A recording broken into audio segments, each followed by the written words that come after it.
Did another camper break a branch? Or are the nunnery Dobermans running towards you? Are those rustling leaves? Or the cackling of Logan Canyon Witch Hecata?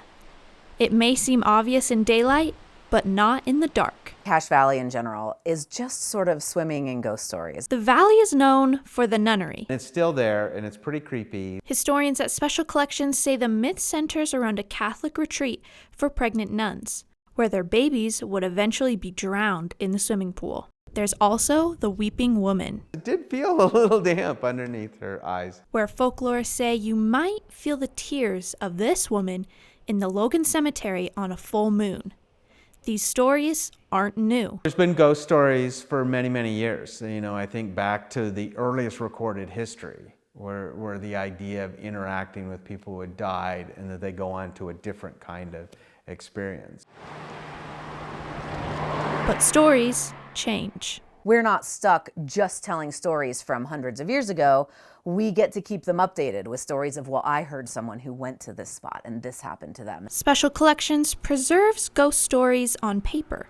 You preserve them by telling them. A lot of ghost stories, it's not necessarily about the ghosts, it's about you and me. We're in charge of them. We get to sort of embody them and act them out in ways.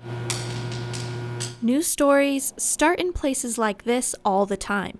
We're not just retelling the old ones. Everyday people are experiencing ghosts in a variety of contemporary contexts, in their own homes, in restaurants, at parks, in playgrounds, on their computers, in digital spaces. Ghosts are still everywhere.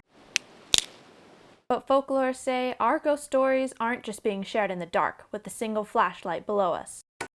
We're relaxing in our homes, sharing them online, on our phones. Social media, that ability to have small-scale conversations with hundreds of thousands of people at a time, just proliferates and increases exponentially. It amplifies our ability to tell the stories that we find interesting. McNeil shared her own ghost experience, as did others like Brandon Fugel.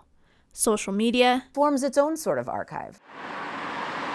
These stories won't be going anywhere. No story or legend trip or custom sticks around unless it is meaningful to us in some way.